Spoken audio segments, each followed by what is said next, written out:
I'm fine with that. I am as well. And with the, so I'll call the meeting to order, and thank you, Tim, for taking the minutes.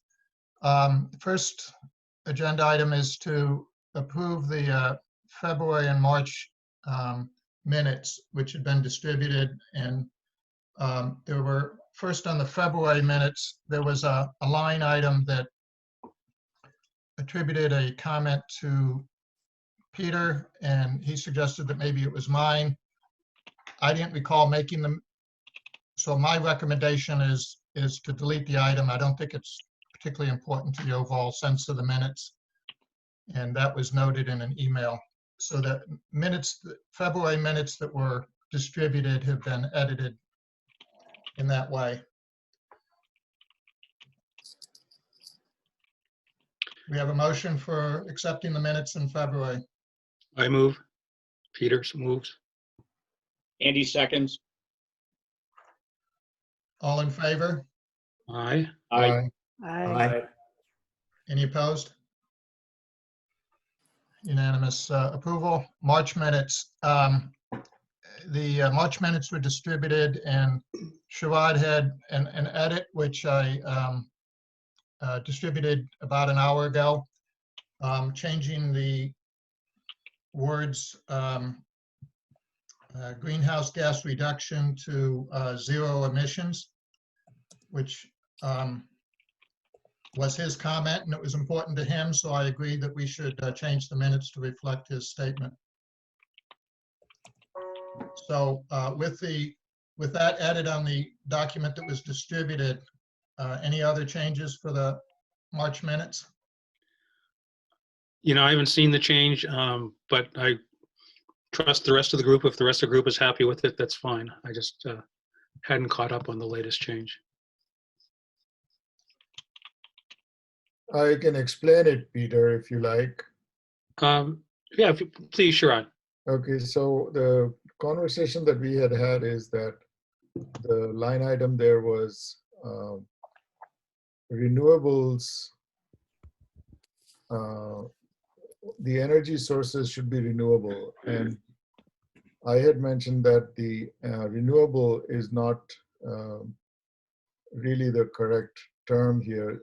Zero emissions is more appropriate because there are energy sources that are non-renewable, but they are zero emissions. Right. So our goal is to get to zero emissions, and that would include things like wind power and micronuclear energy plants and other technologies that will come up in the future. Okay. So the draft that was distributed is shown on the screen, and it said that it quoted you as saying that the goal should focus on greenhouse gas reductions and not renewables. And my understanding of your edit was you wanted to change the highlighted phrase to say zero emissions. Yes. Yes. Which I think is Sounds good to fine. me. So if we change that to zero emissions, which I guess I can do online here. I'm seeing your agenda slide, Pete, if you're. Oh, sorry. I was thinking I shared my whole desktop. Sometimes it's dangerous to share your whole desktop, so I just shared a single document. So it was this paragraph right here. Yes. And this had previously said greenhouse gas reductions. So with that edit, any motion on accepting the March minutes? I'll move. I second. Any further discussion? Take a vote accepting the minutes as edited. All in favor? Aye. Aye. Yes. Aye. Aye.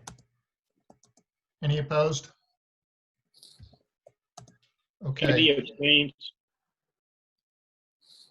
I'm sorry, somebody? Andy abstains. I wasn't there. Okay, thank you.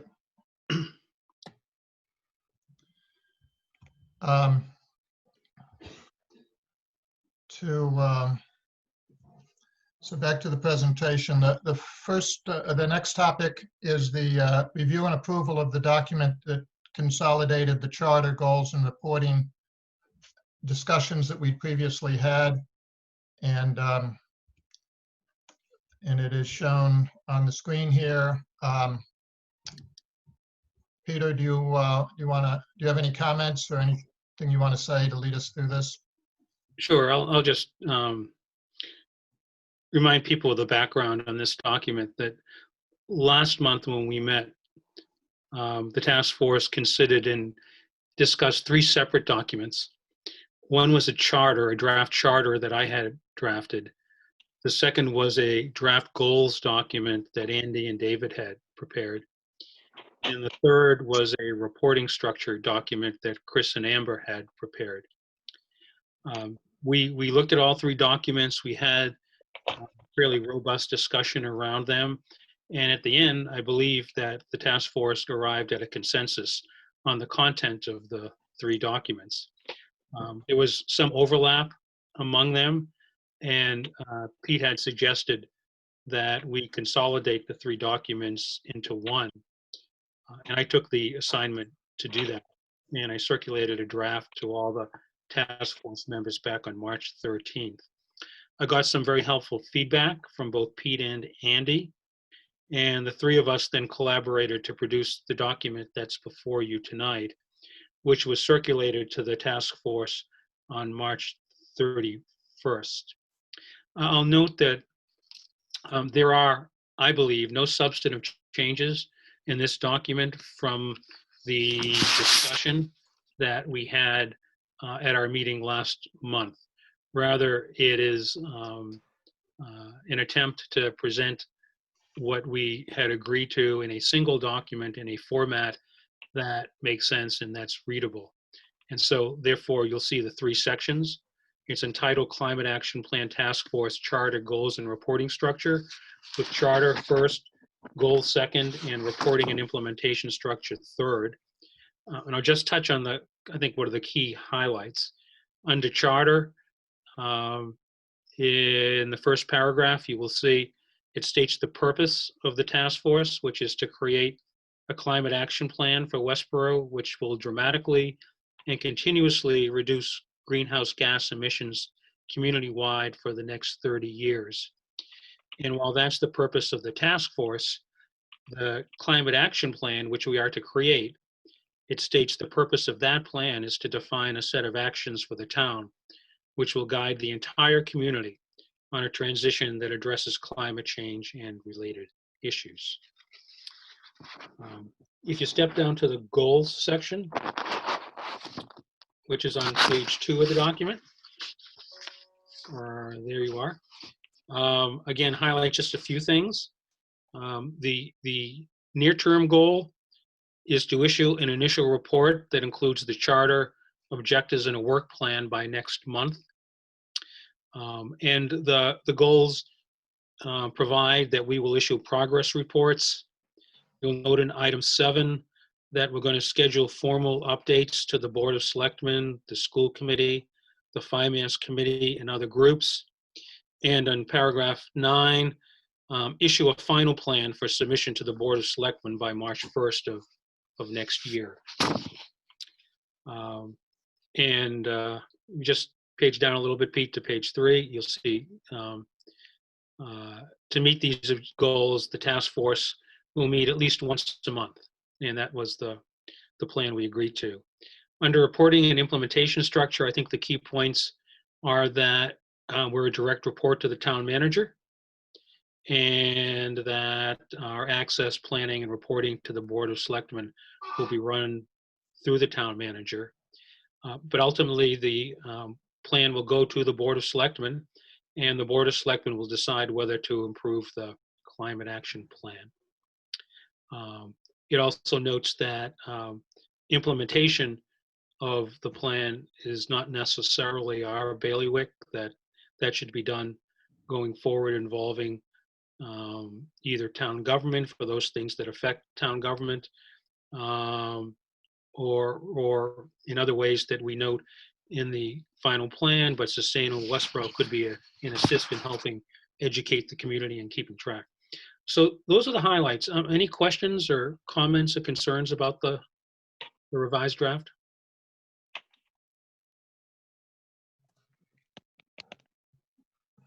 Okay, thanks. I just noticed one, which is a pretty minor, but the TM in the last bullet, I'd like to change to town manager because sometimes TM is used for town meeting. And I don't want to have any implication we're going to be reporting to town meeting. No objection. I would just say, I think the document is really clean. You know, it's not overly wordy. I like it because it's hard to make this stuff clear to people. And I think it's a nice stab at laying it out in a way that's understandable. So people who pick it up or interact with it can make sense of it pretty quickly, which is nice.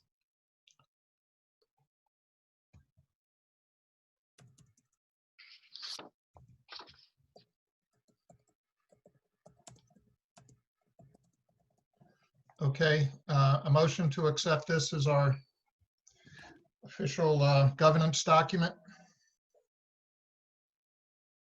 So moved. I'll second, Chris. Any further discussion? All in favor? Aye. Aye. Any objections or abstentions? Just whether or not anybody has seen it outside of this group, it's always good to have a blind spot check. You know, has anybody else given it a look? And it feels clear to me because we're kind of plugged in on it, but whether or not there's somebody else that could eyeball it, pick up something we might have missed. Just a thought. I mean, I think the document looks good, as I said. I think that's a good suggestion. I will send it to Christy and Kim Foster, and tomorrow, and ask for that review and feedback. And if they have none, then we'll plan to go forward with the Board of Selectmen. I think that's a good loop following the protocol that Chris and I laid out to circulate the draft back to her and take feedback. Feels like a nice collaboration. Excellent. Okay. Just a point, you mentioned Kimberly and Christy. I'm sorry, but who is Kimberly? She's the assistant town manager. Very good, thank you. You're welcome. Kim Foster. Do you want me, Pete, to make the change on TM to town manager, or do you take care of that? I can just take care of it. Thank you. Okay. And thanks for the work, and thank you, Andy, for your work on this. Very happy to do it. Yep. I did want to, so let's go back here. So one of the little parenthetic phrases here is 40% townwide emissions by 2030 or greater reduction if the state sets a stricter goal, so forth. Well, as has been alluded to, and I think many of you are aware that this governor has basically declared a net zero by 2050.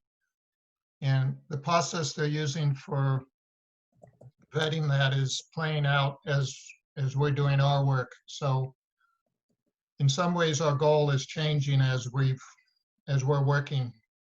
But I wanted to give a little bit of an update. So the Office of Energy and Environmental Affairs is responsible for the Global Warming Solutions Act implementation and is running what had been a road show, which now turned virtual, of public meetings.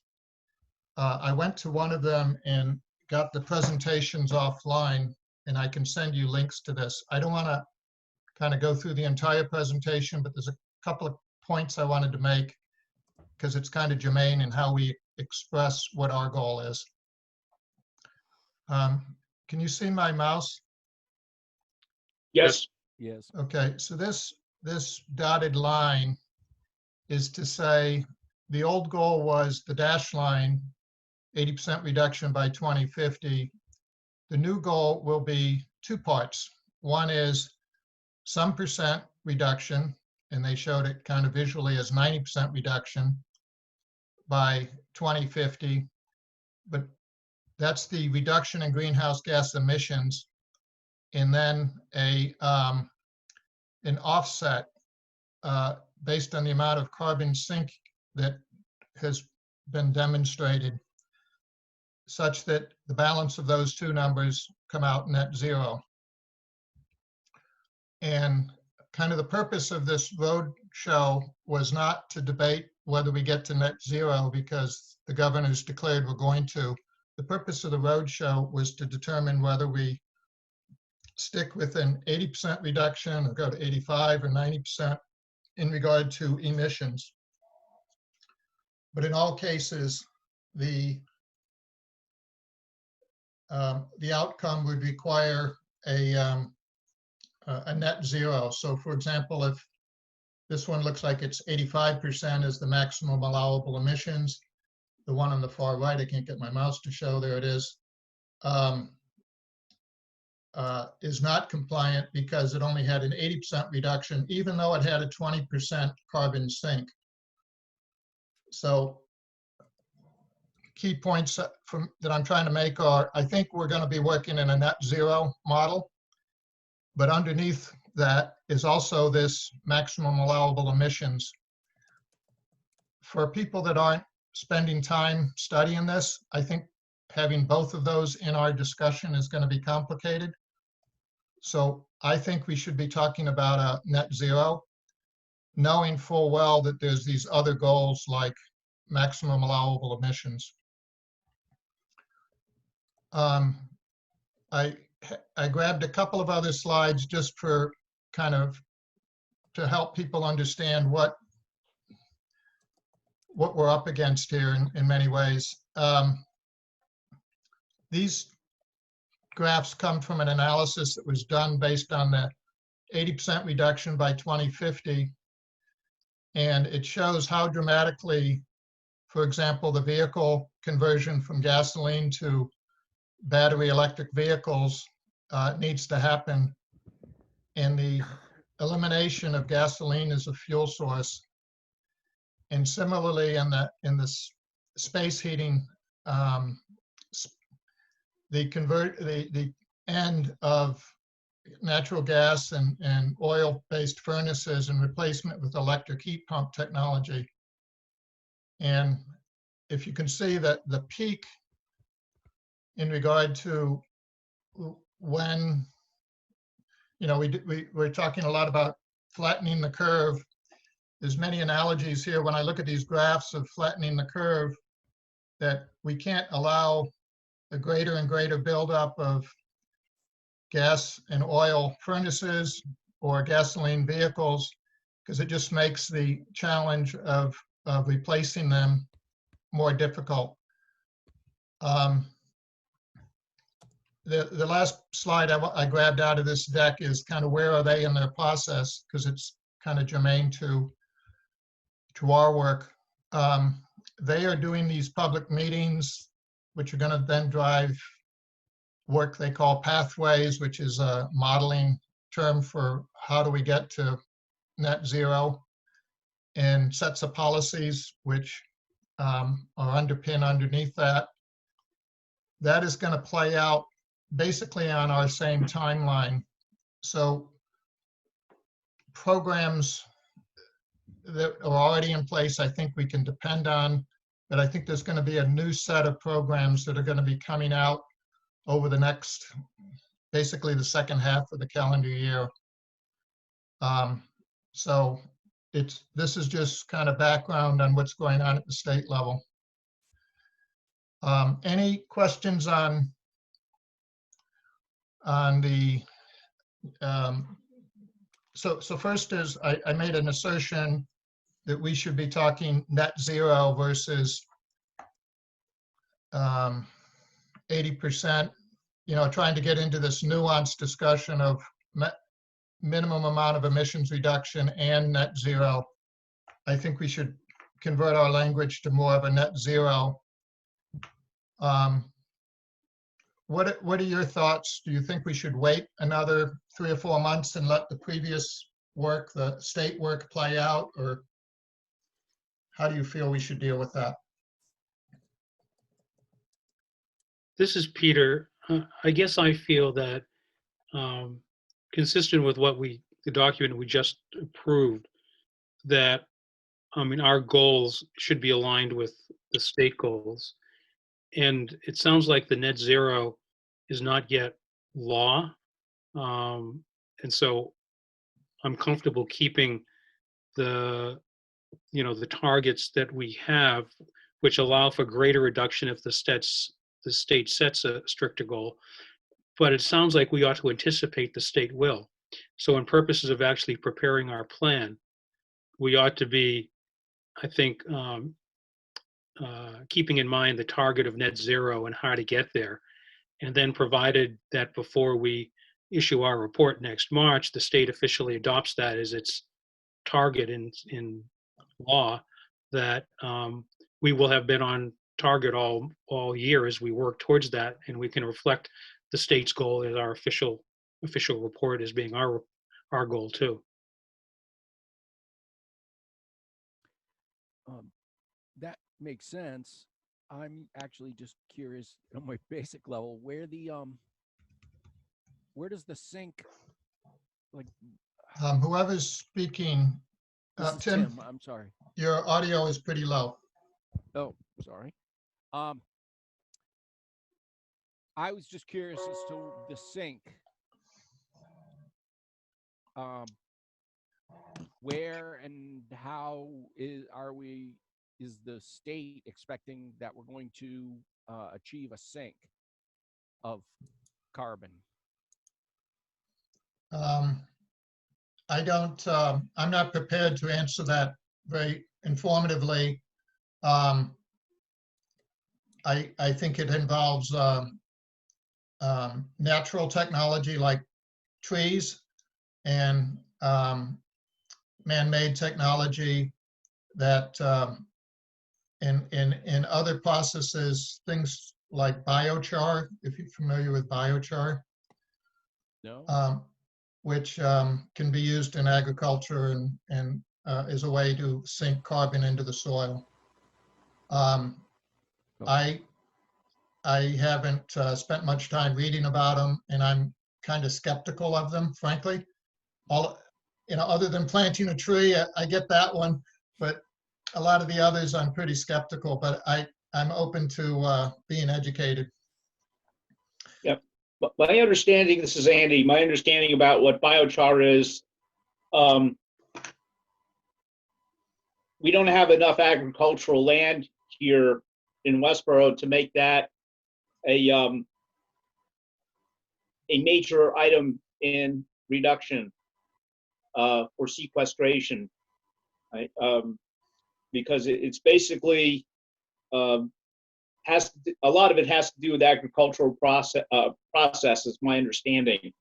So I'd like to see what the state is going to come up with for community adoption, what strategies they have on that score.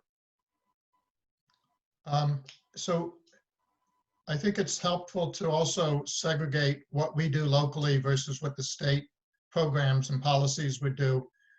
At this point, they don't really have much in that space, so we can't say, let's go. I mean, who knows? They could have a biochar renewable energy credit program, and we could buy some of them, and they could go and do it in some agricultural area. Hi, Pete. Hello. Hi, Fran. Can I just ask you, I'm supposed to have a meeting at 7:30. How late? No, I have the line for until 9 o'clock. Really? Yep. Oh, okay. Because I had just scheduled something at 7:30, but I'll see if somebody else. I'll see if somebody else can do it. It's okay. I have another Zoom account. I could send you credentials if you get stuck. Okay, I'll see if somebody else can do it. Thanks. Sorry about that. Maybe that actually had a note on security on Zoom. That was not a security breach. Fran and I had been sharing a Zoom account, and with this virus, we found we're too busy to share it, so I bought another account. but this meeting was already scheduled, so I left it on the books. There are security concerns in regard to Zoom, so if you see any strange things happening, it could be somebody's violated our Zoom meeting, which is actually easy to do when you have open meetings and you're publishing your credentials. But hopefully that's an academic issue and we're not going to be challenged with that. Pete, can I just ask a question on that, to that end? The instructions for this meeting were published. Does that mean any member of the town could have joined us if they wanted to? Yes. Okay. I think that's great. It's also unfortunate no one did, but so be it. You can, Pete, put on the waiting room mechanism and make them be admitted, so you have some controls over it. I'm busy studying Zoom help sections and learning more about security and protocols, so I think I will be doing more of that. I have a document I can send you that we've been using with faculty as they lay it out, but there is a waiting room mechanism and you can admit people, and it's not hard to use, and I think it does give you better control if you want it. I don't think we're going to get, necessarily Zoom bombed, but it's an uncomfortable situation if it happens. Yes. So I'm happy to help you with that if you need help. I would accept that. So am I sharing my screen again? Do I have the agenda up? No. Not yet. It will come up in a minute. So the next agenda item is community choice aggregation, and I actually have invited John Metzger to the meeting, who I believe is still with us.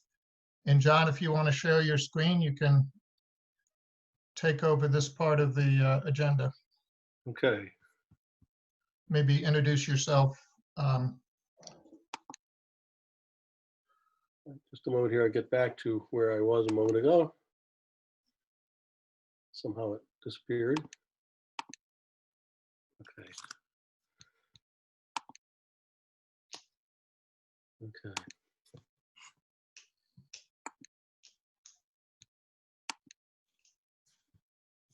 Here we are.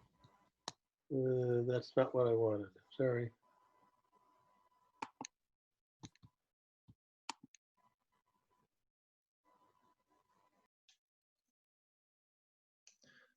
John, I can use my PowerPoint and you could talk to it if you like. Somehow just brought up the right here. I think there it is. Okay.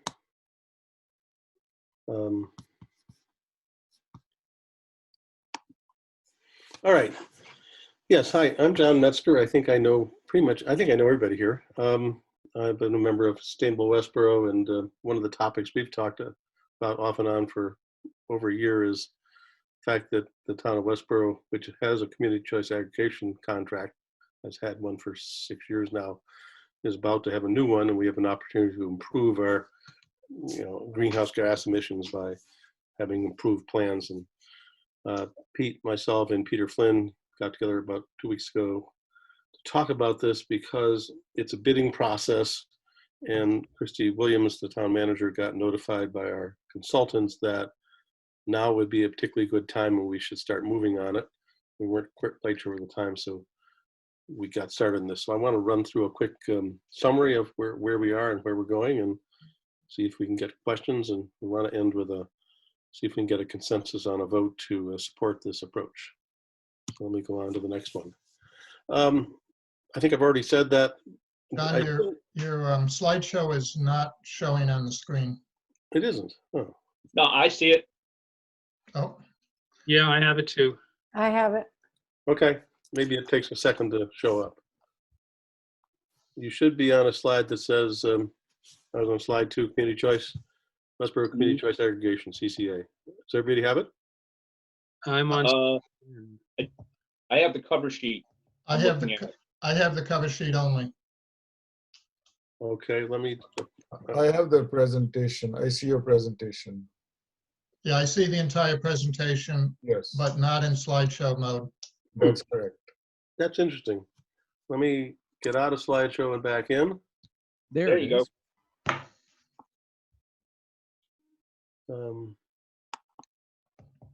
So I put it back into slideshow mode. Well, No change here. Just We go can- down, just go down the slides as you're showing them. They're legible. So you're on slide 2. All right. So I see it in slideshow mode. I don't know what's going on. Anyway, so community choice aggregation, just quickly, as I said, it started, actually was authorized in town meeting 2015. We've had 2 contracts, each for about, one for 2 years and one for almost 3 years. And the current contract will be up in November of this year. These plans provided essentially stable rates to people in the town as default, that if you don't do anything, everybody in town, both residences and commercial business people, were enrolled in that. You could opt for anything else you want because we are a state which allows you to make any choice you wish. But these plans have been in place now for 5 years, and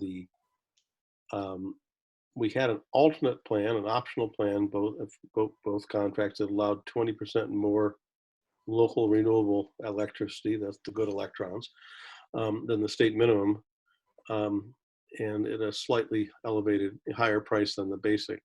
And the 2 prices you can see at the bottom of this slide, the default price in this period is 9.318 cents, and the greener option with 20% more was 10.004 cents.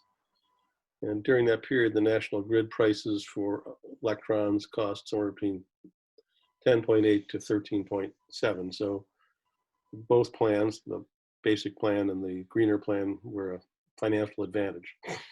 So, and the other advantage, of course, is the prices don't go up and down. National Grid's prices change by law, must change by regulation, must change every 6 months, rebid every 6 months. This provides stability over a multi-year period. So it was a successful contract, worked well for the town. So let's go to the next slide. Most of the accounts are residential. There are a number of non-residential, primarily business. So John, have you advanced the slide? I did. Can you leave slideshow mode and just show us in normal editing mode? There we go. There it is. Yep. So you see that now. Okay, that's interesting. Yes. So as of December, actually this is as of December 2019, I have a typo here. Most of the accounts are residential. There are a number of non-residential, primarily business, and some are very large industrial kind of accounts, but most of them, they don't include certainly don't include all the accounts in town. We can talk about that later. But it turns out that the greener option which requires people to actually call or contact the providers and say, I want the greener options. There was a very low take-up rate, less than 1% for residential and significantly less than 1% for non-residential. I think that follows what we think human nature is like. People don't go out of their way unless they see lots of incentive. And there was not much done to incent people. But the consultants we've talked to about this say even towns that have tried to incent people to move up to their greener option find the take-up rate still is low, and maybe several percent, 5, 6, 8%. It's hard to get a significant fraction of people to move. Just not on the top of people's list, I guess. So the bottom line had good plans that provided price stability, but they didn't do much to improve the town's carbon footprint. Okay. So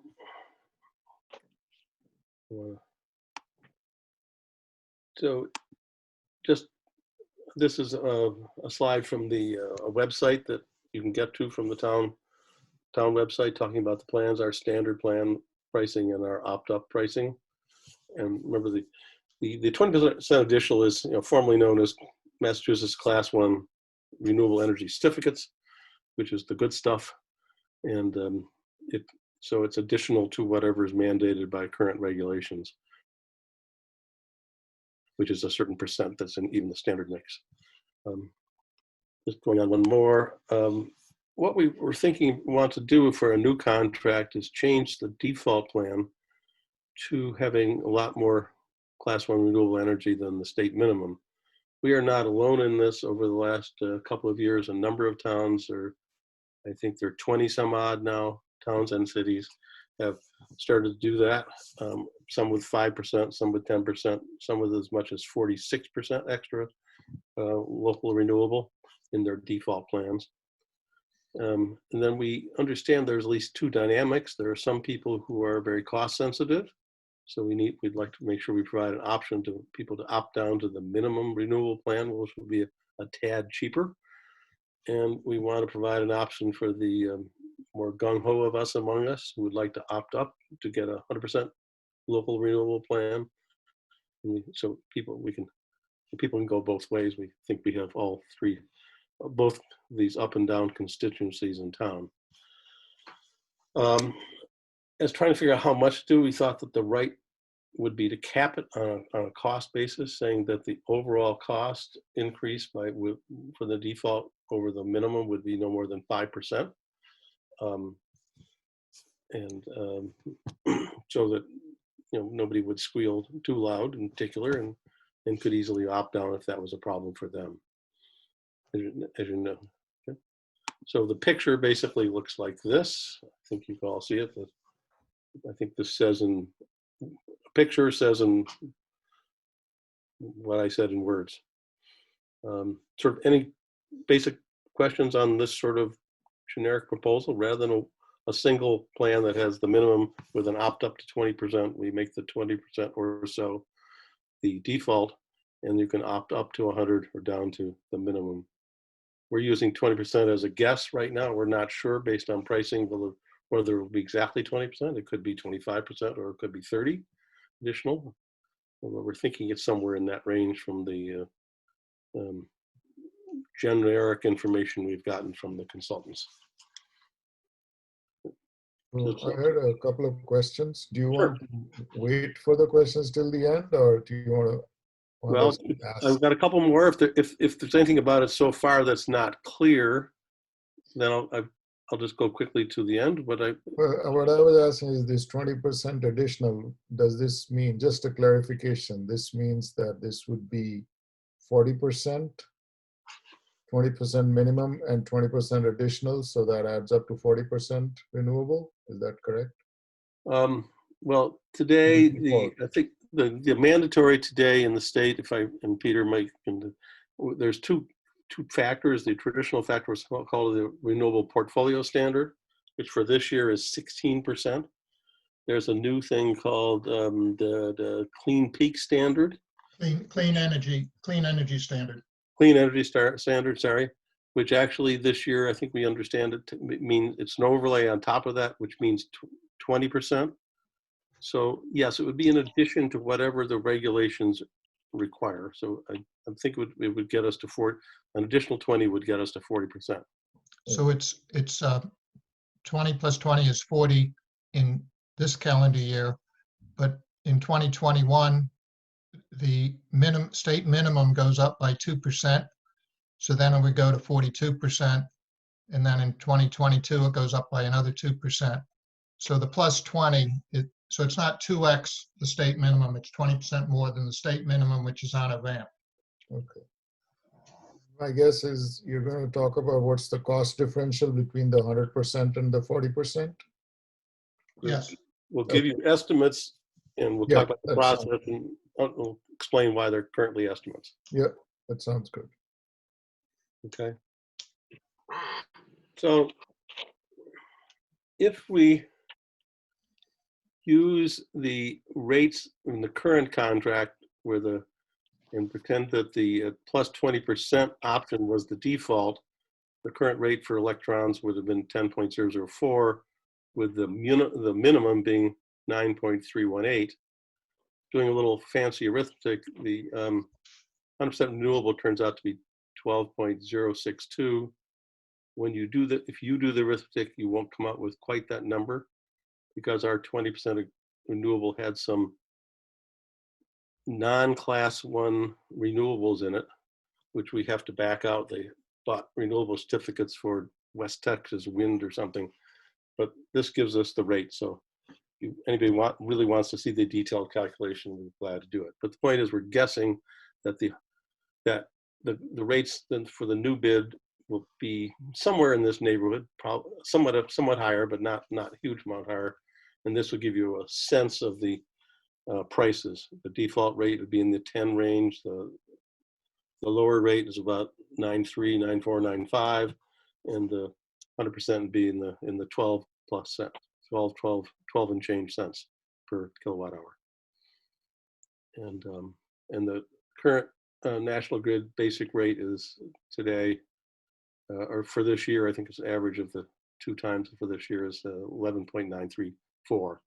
So both the default rate and the minimum renewable rate are well below the National Grid rate, and the 100% is above it, but not above it by a lot. So just to, So any question? So yeah, let me just comment a little. So just to crisp it up. So if we had a green default and a person was cost sensitive, they could eliminate about $53 worth of cost on an annual basis. This is for an average resident by opting down, and that would be 2.9% reduction in their bill. On the other hand, if they were energy conscious, environmentally conscious, and they wanted to go to 100% renewable, it would add about 8.7% to their bill. Again, these are based on prices that we're allowed to disclose. We have had some confidential disclosures from energy suppliers, and we think this is a fair representation of what the market's going to bear.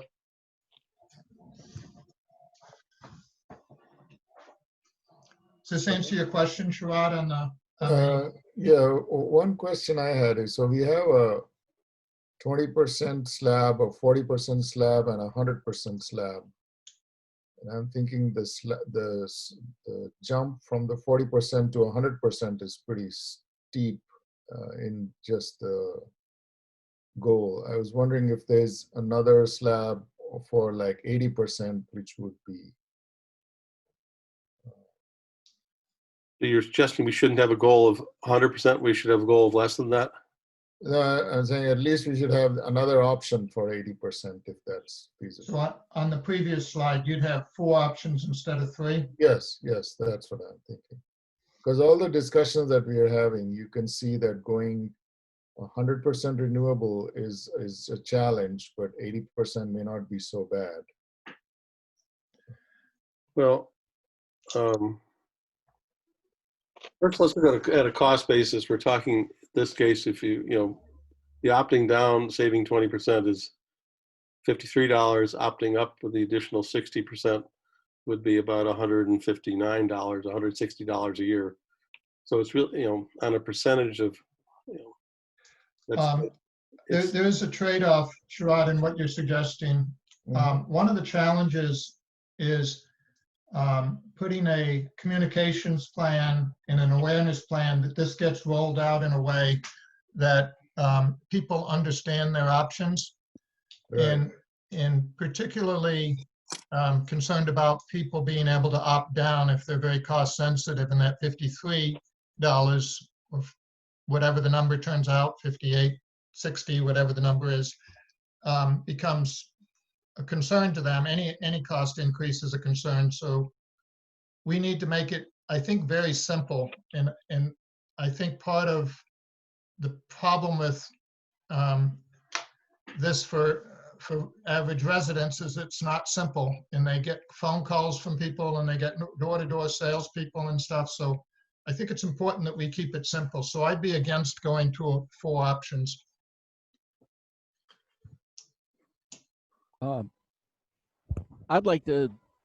I'm just thinking that, does that even really matter, since 99% of the people are probably going to just stick with our default? That's a valid concern too. I mean, I'd hope that with some more promotion, we might get to 5%, but it's still. No, I think the point was they'd stick with the green default. Yeah, right. But I'm saying maybe we'll get 5% to switch up or something instead of 1%. I don't think, it's hard to believe that more than 5% will switch up, and the real impact is changing the default from 20 plus 0 to plus 20. That's the biggest impact on the town. in terms of greenhouse gas emissions. 'Cause our goal is to try to take a step in greenhouse gas emissions using this mechanism that's easy and doesn't require any involvement from people. So the other question I have is this $53 per year, that really depends on what the person's, different households have different amount of consumption. Correct. And So so this is that taking number would vary depending on what the consumption is. right. This is, so it says on the, here, it says the impact on the average resident using 7,732 kilowatt hours per year, which is the average residential consumption. Some of us are higher, some of us are lower. You're correct. So it's, right. I mean, if I had to present the way I would show this is if you have a $100 bill, you'd be paying $103 per month, something like that.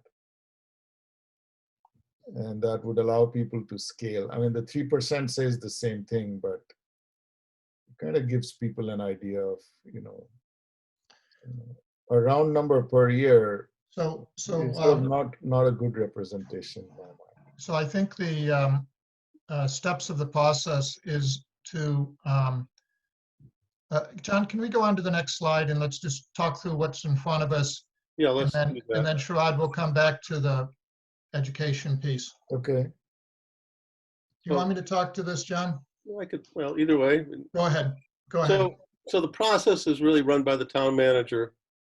The Board of Selectmen will determine the strategy, whether they agree with this kind of plan structure or other things. And town manager will then pick a bid date, and through our consultant will help produce an RFP that will go to probably 4 to 6 energy suppliers. And they're given a 2-week notice, and then they put in bids. And then the day of the bids, we have to respond by picking one. And we either commit on that day or we say none of them are good enough and we delay to some later date where we'll restart the process. It's the consultants are suggesting we try to aim for a bid date around the end of April. So we're nominally saying 28th. So that would happen. If that happens on that schedule, then the process is, okay, we need to put together an educational program. We're hoping to sign up some people via Sustainable Westboro to create and lead an educational program to explain the options to people, to provide assistance to people who might be interested in opting down or opting up. Also, there's a third point we've heard a number of people about. There's been a number of sort of predatory plans being peddled to citizens that turn out to have exit fees and escalating prices and such. And I'd like to provide some education around that, so people are very confused by all the stuff they get in the mail or phone calls and the like. So we want to help sort of square that away so we can get that behind us. And we do that over probably late summer into the November. And so when it goes live, people could opt up and down. I'm not sure they can actually opt up and down until the day of the change. We'll figure that one out with the details when we go before we go live. So a couple months of process. Tim has raised his hand electronically. Do you have a question or a comment, Tim? Yeah, John, I wanted to ask if we knew what the penetration rate was currently. You may have mentioned it when I was capturing minutes there a moment ago. Minutes, meaning the 7,500 households in Westboro. How many have participated in the program to date? Well, the number of households is 5519 as of the end of December. Okay. And we don't know where the other ones are. I'm sorry, I don't know. You're saying that out of the town of Westboro, 5,500 ratepayers, if you will, participate in this program, or there are 5,500? There are 5,519 residential accounts under the Community Choice Aggregation Program. Okay. I don't know how many residential electricity accounts there are in town. Okay. We might be able to get that number, but I don't know. There would be people who are sourcing their electricity in some other way. maybe we can get that.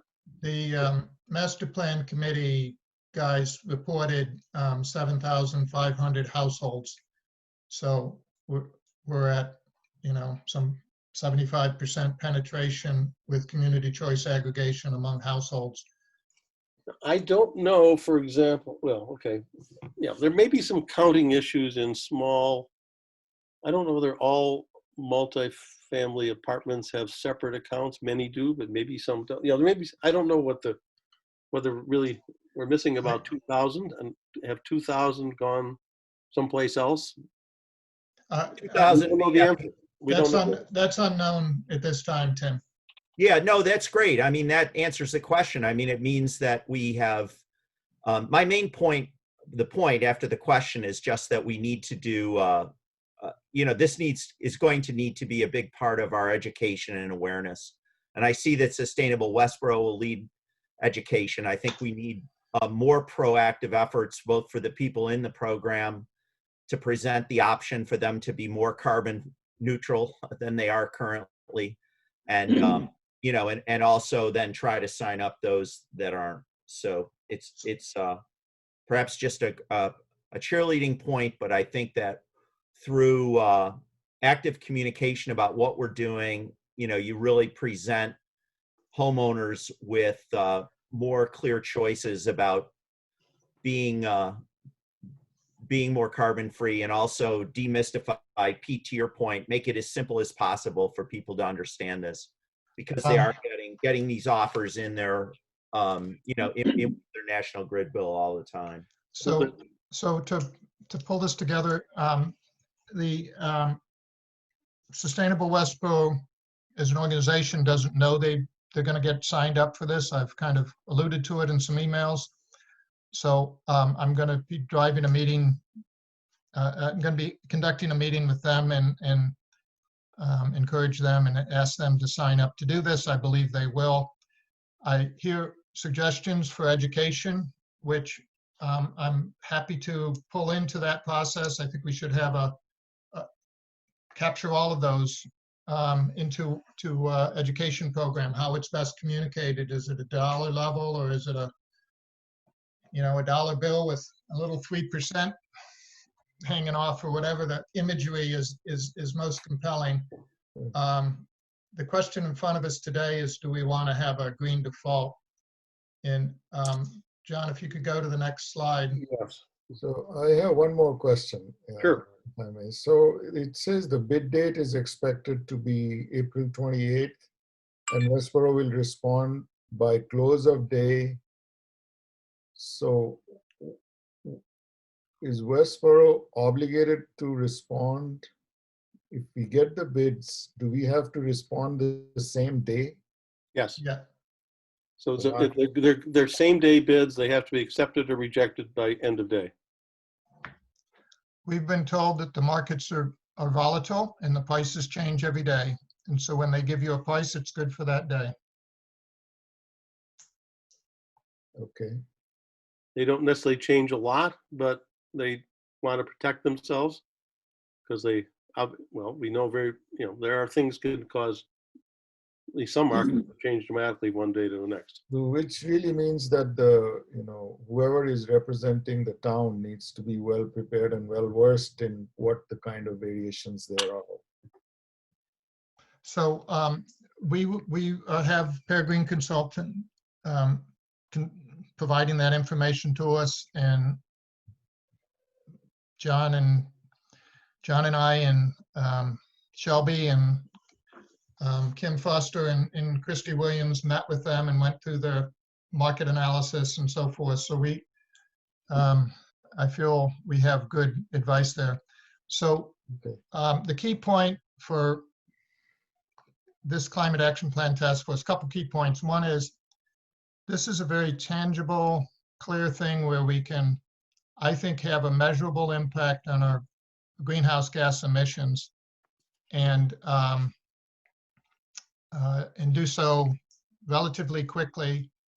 I was anticipating this playing out over the next 6 months. Was quite surprised when the call and the consultant said the market dynamic has shifted and there's a window of opportunity and you should move fast. So the town is trying to move fast to capture this.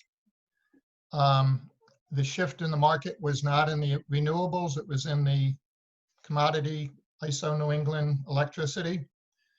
And so I think we're going to be moving fast. Our window here is that on March 14th, the Board of Selectmen will be determining the strategy on the default plan and what options and selecting a bid date.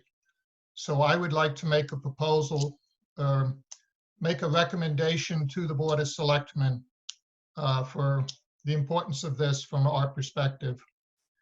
And so, next slide, John. I did have one more question. I'm sorry, but the figures that you've shown in the earlier slides, John, are they likely to change by the bid?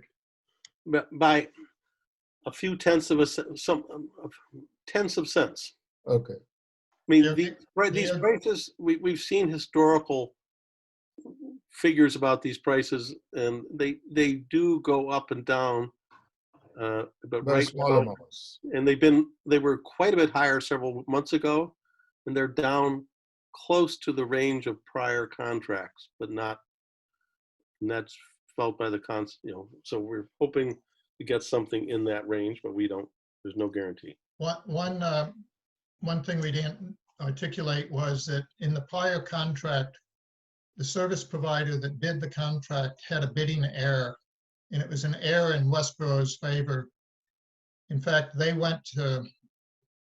tried to invoke some law that said they could change the price, and we were able to prevent them from changing the price because they made an error. So the price we got was unusually favorable last time. So and the prices on that chart reflect that error on the energy supplier's side. We should not expect that again. The market has changed. The base electricity rates have gone up. The distribution, the delivery services have changed. They've changed within the last 3 or 4 months. Yep. So all of those numbers are changing. So the real message is in regard to what's the premium we're asking people to pay if we go to a green default. Okay. This is Peter. If I could just elaborate a little bit on Sharad's point. We don't know what the prices will be when the bids come in. They will almost certainly be different than what was on the slide, probably not by a whole lot, but they'll be different, which is why I understand this recommendation to be one that is not based on a specific price, but rather in recognition of the fact that the price is likely to be different for both what we're calling the green default plan and the minimum plan. The structure that is being proposed is that the premium above the minimum renewable plan be no more than 5%. So whatever the prices are, what we're focusing on here is that delta to make sure that it is one that is not, that many people in town will regard as being excessive, no more than 5% on their total bill for a year. But then also to get as much state minimum above the state minimum as we can. So we talked about 20% before. It could turn out that we can get 30% more within that 5% bandwidth. So I like the way this is structured because it sets a price differential without locking in a particular price, giving flexibility going into the bidding. But it also gives us the flexibility to get as much additional renewable above the state minimum as we can, within that bandwidth of 5% on cost. And recognizing that, I don't think anybody's anticipating we're going to slice this to be 26.75%, maybe 20%, maybe 30%. But whatever the prices are, if we could get 30% and still stay under a 5% cost differential, boy, we'd be up to half the supply for most of the residential customers in town being renewable. And that would be a big step towards our goals.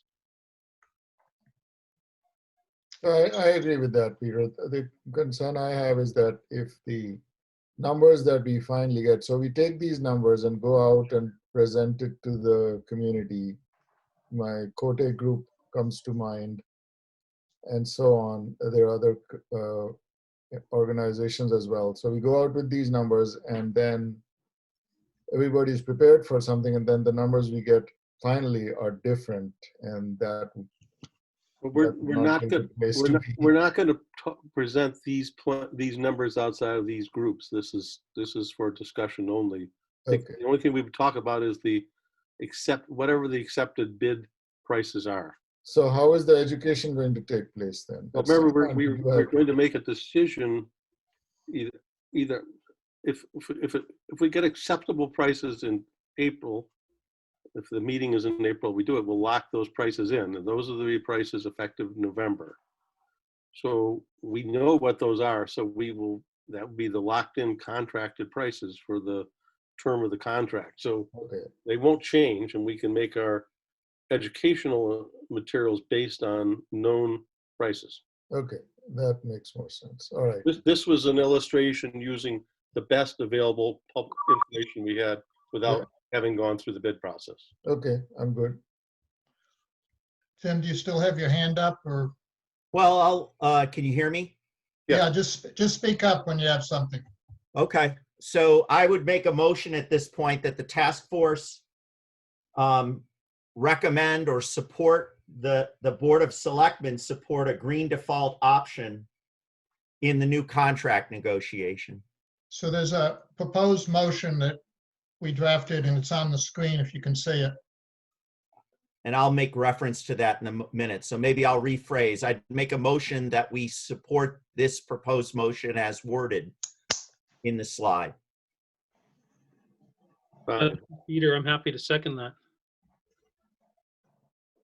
And Tim, I can send you the text of that for your notes. Thanks, John. Are you able to see the screen, Tim? Yeah. Okay. Yes. Any further discussion on whether, again, this is just a recommendation of the Board of Selectmen who are going to be making the decision, and then the town manager who's going to evaluate the bids on bid day. Do anybody have any? This is Chris. I'm good with the motion, and I'm supporting all that. I understand what we're talking about here in terms of recommendations. I just have a kind of a yes or no question because I don't want to drag us down to a hole. But in a discussion I had recently related to electricity, it was, maybe I misunderstood, so hopefully somebody can clarify, but it was conveyed to me that that the town is essentially committed or signing up to pay a certain amount or buy a certain amount of energy or electricity, I guess. And so the context of the discussion was if we were to produce or generate our own electricity, so let's say we had a solar farm that produced X amount of energy to support, something for the town, infrastructure, whatever that is, and that they would essentially be competing against themselves. Does anybody know if that's an accurate I can address that. So that the municipal electricity is outside community choice aggregation, and it's purchased through 3 solar farms.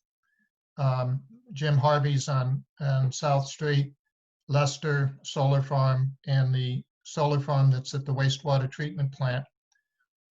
Those contracts are for electricity only. They do not include the renewable energy credits, so they're not green. They're just commodity electricity purchased at a discount. They're very good contracts. They're very low cost to the town. That's all outside of this because this is to address municipal and Okay. in business accounts.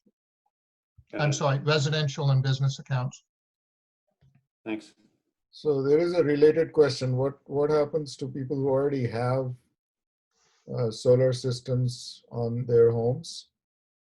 You also have an electric supplier identified on your national grid bill. Yes. And if that electric, National Grid, yeah. Let's say it's national, but it could be some other. so if you have community choice aggregation as your current supplier on your bill, that would convert your bill to the green default. If you have National Grid or some other electric supplier on your bill, it would have no impact on you, although you would be part of our marketing and education campaign. So the fact you have solar has no impact on this because you still have an energy supplier on your contract. So for the portion of your bill where you're buying electricity from the grid, you have an energy supplier. And this is for the contract associated with that energy supplier. So what happens is on many months, we are actually net negative. So we are actually selling to the utility. And so if it is green, if this community choice, if we sign up for this community choice option, would we be paid the standard rate or whatever rate we sign up for? I can answer that question because I have a solar system. Basically, you sell your power back. I mean, I'm on the community choice green plan right now. When Okay.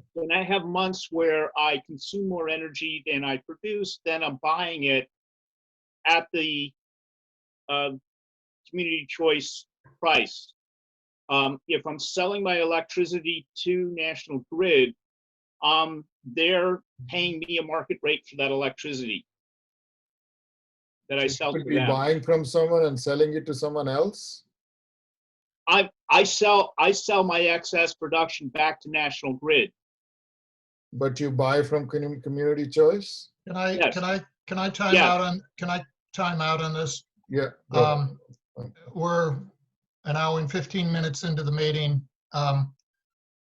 There's a motion on the floor to make a recommendation to the Board of Selectmen to support a green default, which would increase the renewable by an amount where the total cost of for the customer would not go up by more than 5%. It's been seconded. Any further discussion on whether we make that recommendation to the board? I'd like to call Good with the for, recommendation. pardon me? I said I'm good with the recommendation. Okay, I'd like to call for a vote. All in favor, say aye. Aye. Aye. Aye. Any opposed? Any abstention? Okay. In the, John, can you terminate your sharing and let me, I will terminate my sharing, and I just want to comment. The questions, including Sharad's, are an example of why there's going to be a lot of questions, and the town manager can't be responsible for fielding every single odd question.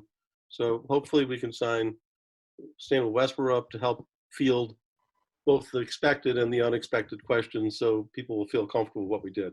It's a new world for many people. yes, and So those are typical questions. I expect 10 more questions of that sort, 20, I don't know. We'll work those out and hopefully have good answers by November. in the, thank you for that. In the people asking the questions here, and as we share it with, I think we should limit the sharing at this time for the reason that Sharad had mentioned, and that's that the prices are tentative until the bid date. Once the information is firm, I believe we should begin building our education and communication campaign. And I'd love to have all of the support of the people here that were making suggestions. And you can be guinea pigs on presentation material or critiquers, or you could be constructors. There'll be a lot of work to make that successful, and it's important that we do that education and awareness work so that people aren't surprised and concerned. Right. Not hearing different stories from different, let's have one official story worked up in the right way so we can all say the same thing. And, I don't know what the time, we'll figure out the time frame for making this public after we get through the bid process. So thank you for that, John, and you're welcome to stay for this open meeting and continue. I'm going to beg off for a minute, but I thank you all for taking the time. I know it took a little longer perhaps than we'd like, but really appreciate the support. I think it's going to be a nice, one of those tangible steps we can actually get done this calendar year, which that will feel good to all of us. Thanks, John. Sure thing. Tim, can you begin screen sharing? I'm going to stop screen sharing.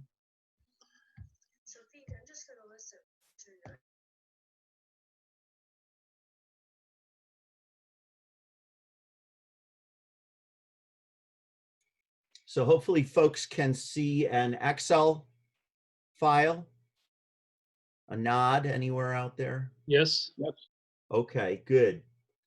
So the next topic is a CAP development plan. So following our last meeting, Pete and I met to lay out in more specific detail the work path that we saw from March 1st to town meeting next year to reach the goals and objectives that we talked about in the charter earlier on. And so what you have in front of you is, and I'll walk through it in a moment and get your questions, and Pete circulated this draft to the task force a couple of weeks ago, I think, and then we just sent it out. Pete, when was it? This past week? This draft 3.0? Something like that. He's muted out. In any case, what I wanted to do is very quickly just kind of orient you to the document. Some of you may be very well familiar with, work chart or project plans in Gantt chart format. This is very simply what this is, a basic template. So the first thing to look at here are milestones and tasks. So what we did was break up the effort or level of effort between now and next March into phases. And I would say the criteria is to think about the work product, meaning the decisions, the content, the documents, the activities in town, communication or otherwise, that will complete at each phase, such that there's objective criteria to say, we're both producing what we should be producing, making the decisions, conducting the meetings that are moving us towards the development of a complete plan. So like any good plan, as you all know, many managers out there, it's usually obsolete in the time you draft it. And that's not a bad thing. It's sometimes a good thing. But this one represents our thinking through today. So just on the document itself, there's radio. Can you see my cursor moving around or not? Yes. Okay. So there's radio buttons on the upper left-hand corner and along the side here to blow out each phase. So I'm just going to see how quickly this moves over the, okay, reasonably quickly. So what I've done there is simply expand with the two up above all of the subtasks under each section. And I'll just walk you through this. So the milestone and then the subtasks are listed here in column B. We've got assigned to parties who are the leads. At some point, we could go on and do a racy chart because there are inevitably people that are supporting the lead person There are other people we want to get buy-in from, as was the example that Amber offered to, have sign off on the charter, for example. So we would be going to town managers and other stakeholders. All that we're looking for here is who's going to lead the effort, who's going to participate. And we had the benefit of the assignments that we had from the first meeting. Progress is very simply, how far are we along? This is sort of a subjective assessment of how far we are along to complete that particular subtask, and then start and end. Off to the right here, you'll see the duration or period that we see each phase being, and we're not, this isn't a strictly waterfall plan, meaning each phase doesn't begin and end on a certain date. Very often we'll begin activities in a certain phase of work and have an end date that corresponds with a key deliverable date. And very often here the bolded dates that you see are either activities where we're presenting or delivering something to our sponsors, the Board of Selectmen, the school committee, whoever it might be, or we have a meeting ourselves. So I've tried to highlight the dates when we'll be meeting, and note that those are chances for us to take decisions and work against things. So just in terms of the format, any questions by anyone about what you're looking at? And then I'm going to walk through kind of just one of these sections or a couple of them. So any questions? No. Okay. Good. So I'll go back up. The foundation, I would say we're well along the way of finishing up tonight. So this is probably the last set of options. We may have to defer when I talk about the inventory methodology in a moment. But otherwise, we've got probably milestone checkpoint. We're probably 90% of the way there to complete all the foundation tasks. And we'll be moving on into the discovery and the draft inventory tasks. So under there, the first 3 tasks, and Pete, I don't think we were going to go through these in detail, but I'll just use these as representative examples. In our March meeting, in the deck, Pete had drafted a plan, structure, and template to profile each of the selected strategies. And you'll note here that I've made a comment where you see that right box filled in. That's an indication there's a comment on the cell. So I've referenced the slide where that structure and template exists. A set of selection criteria that will help us rate and prioritize the strategies for action and tying down to a time frame. And then just an overall CAP document. What's the outline of that document? So this is some very specific guidance for the documentation itself and for how we will make decisions. And this proposes that we'll decide or approve that in the next meeting, next month. After that, we'll hopefully be further along with developing the measurement parameters and tracking methods for reduction strategies, and completing a baseline inventory for 2017. But I've given that task, if you note, out until the June meeting for completion. And it doesn't mean that I'll show up in the June meeting. There's, we'll circulate as we develop the inventory. There'll be other people, I'm guessing, that will be involved in helping put that together. And I'll be talking about that in the next section.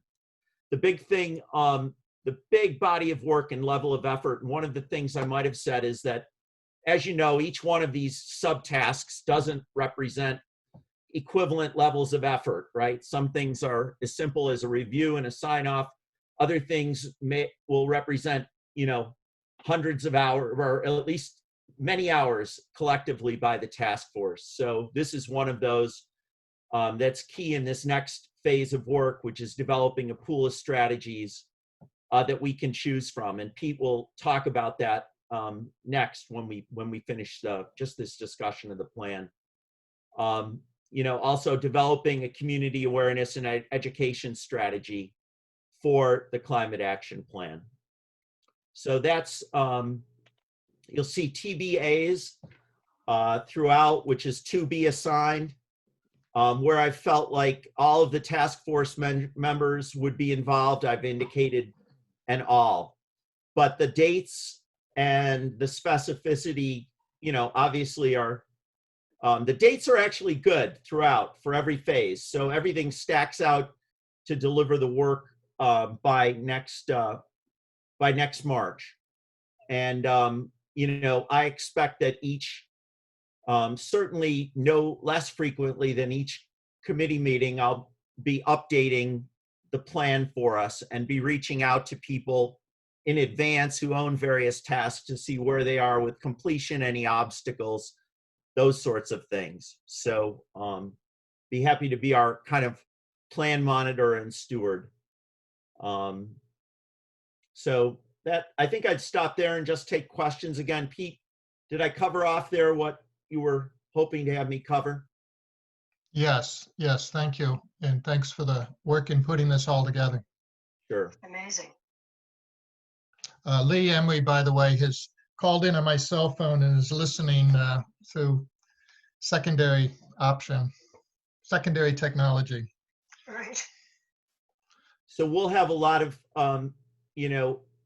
basically, if I could summarize this, it's the next phase of work is really figuring out what our strategies are going to be across all three sectors. And of course, with green communities, the municipal effort is well on its way, has much more specificity. So it's in the residential and commercial and industrial sectors that we're going to have the most work to do. But we have basically we've laid out until July 1st to kind of get our best thinking about what that initial candidate list is, and then go out into the community with a number of cycles of getting feedback on those. Ultimately coming back after gathering community feedback is deciding on, which rise to the top and which we would put in the final plan document. So that is like September to the beginning of October. We'll be getting the feedback in, and then moving toward the end of the year toward a draft document. So the writing really is going to give us a number of months to put that together. And then a final review cycle that kicks off right in January, leading up to submission and approval in March. So everything feels doable now, right? It all looks great, but that's where we're at. So good. Pete, back to you. I'll stop sharing. And everyone has this document 3.0 in their inbox. Now, which inbox should I look for that in? The normal Lee 45. I sent that out. It's been sent a couple times, but I sent it most recently just before 2-3 hours ago. Yeah, and I'll be. You and I are still having trouble somehow, Pete, with that. So I'm getting everybody else's email, but not that. So we've got to figure that out. Okay. Okay. We'll try again tomorrow after. I won't bother with it right now. I don't want to interrupt. I'll post that on the Google Drive too, so that if people are looking for the active plan document, they can find it there, and just take a look at it. And I should have said too, please feel free, in the spirit of, it's always obsolete the minute it's written. There may be other subtasks that are missing. This is a growing, breathing document, as you know, with all plans. It's just simply to make sure that we're on track. So Right. no pride of authorship. We'll add things in. I'm guessing we'll build out more additional detail against some of these subtasks. And you know, that's all part of it. But I'll be happy to be your steward, kind of keeping track of it. Amazing. Yeah. That's it. In that last point, these are hard to keep control of, and so Tim will be the point of contact for editing the document, and so suggested changes and stuff can all go through him, and if they're like obvious and he wants to just do them, he can do them and then review them with all of us. If it needs to be reviewed further, he can pull it together and drive the review cycle. Let me just kind of give a flyby of how I pictured this as Tim and I were talking about it. We had to build our foundation of who we are as a group, get our goals set. We've done that. The next thing is to kind of go through a brainstorming activity of trying to find as many strategies and put ideas on the table in a brainstorming mode where ideas are going out that may not ever survive a scrutiny, but you put as many ideas down as you can in a organized way. And then the next phase is to do the filtering and selection. Then on the ones that you select, you need to put together some further information for a briefing package that would be used for briefing the community and the stakeholders, which is then done in September, as Tim highlighted. With that feedback, we would finalize which strategies are going to go into version 1 of this climate action plan. And that's F. And then G, we begin the document preparation. H is the review cycle. And I is the approval by the Board of Selectmen. So that was kind of the notion of it. And I kind of go over that again because of what I wanted to discuss is, it was one other thing I want to discuss, and that's our touch points with particularly the Board of Selectmen. April 14th,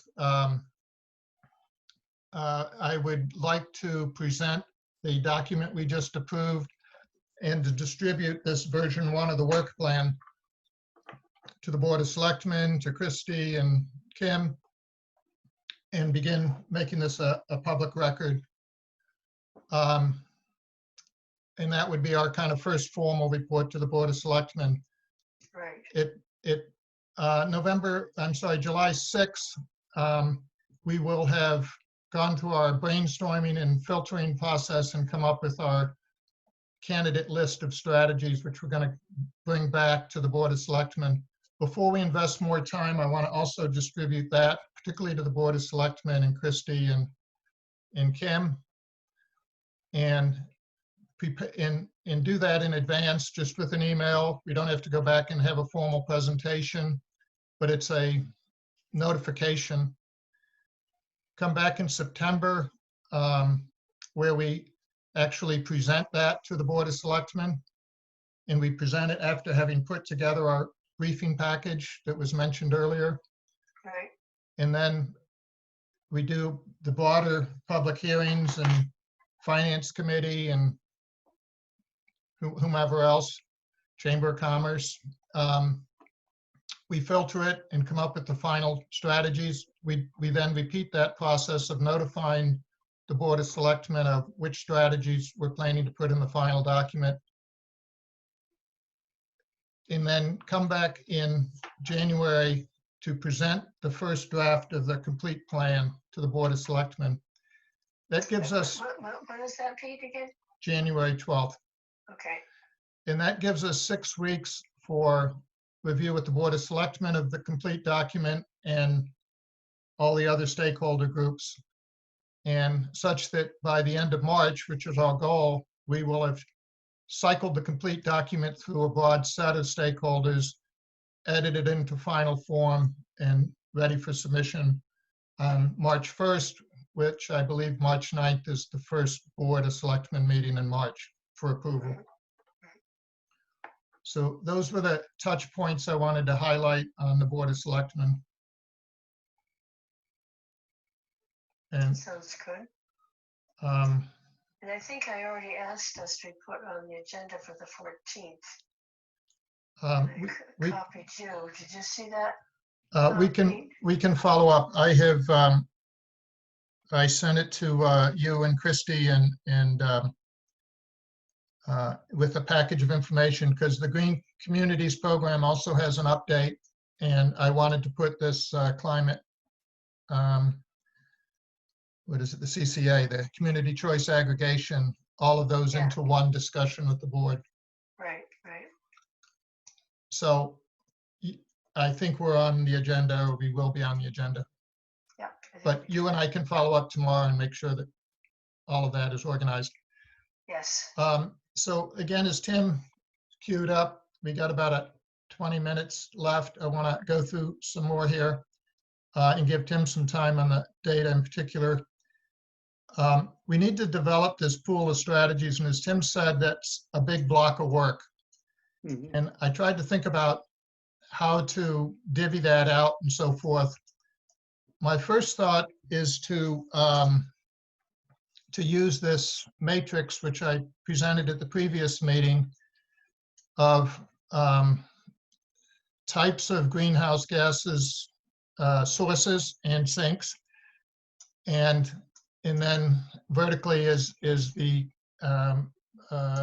demographic segments. One approach would be to have people take action items to lead each of the 4 rows and to develop, basically get a work group coming out of this meeting to focus on electricity and put together a set of strategies for electricity. Again, with this notion of brainstorming, where we want to have a rich set of strategies for discussion. Somebody else could be the lead and have a breakout group on building, heating, and cooling. And you'll note that I'm changing some of the wording, because as I read some other documents, I think these are more descriptive of the categories. Transportation, and then kind of the other bucket. I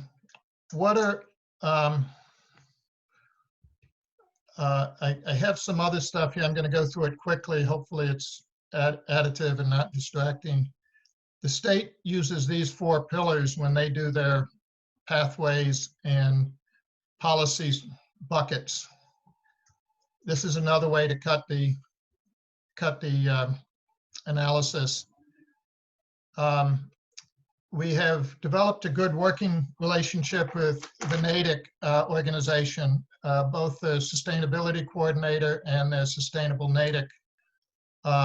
They have shared with us some working documents that they have on strategies, and they're basically doing what I'm describing. Of they have a strategies list, and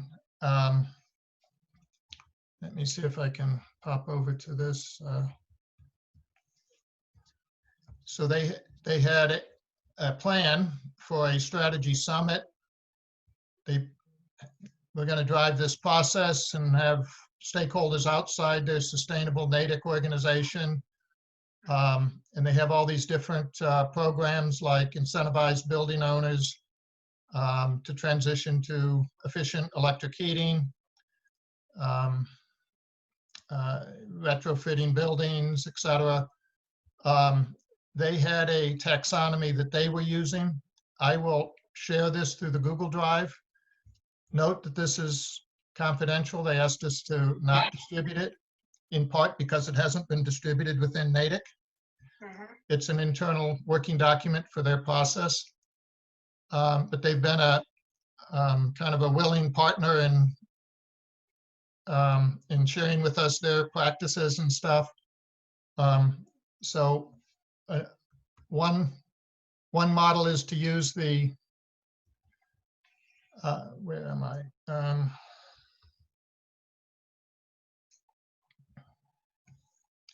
One model is to use the matrix that we developed last time and talked about, that I just showed. Another is to use this NATIC strategy summit. Another one that I liked was the Brookline model, where they had these 6 categories, and for each of them they had subcategories like municipal facilities, households, large buildings, infrastructure, and then underneath that they had individual strategy items. So the question I wanted to discuss on how do we develop a pool of strategies. I would like to leave this meeting with an agreement on how we're going to go about doing that. And one suggestion is that I would volunteer to pull together some of you and we'd brainstorm, try to work with those ideas that I just threw up quickly and say, okay, this is the framework for how we're going to brainstorm strategies. And then send that out to folks and say, each of you, I want you to volunteer to be part of one of the working groups. And then you focus your time on coming up with strategies within the segment you volunteered for. What is, so I'd like to leave the discussion at that point and ask if that's a good way to try to brainstorm where we're working remotely and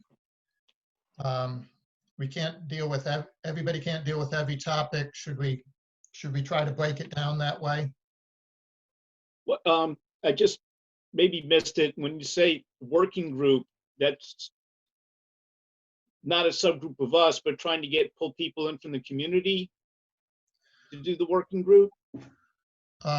What I was picturing, and I'll use this, what's on the screen here now, we'd have 4 working groups, 1 electricity, 1 building, heating and cooling, transportation, and then the waste, land, and other. Okay.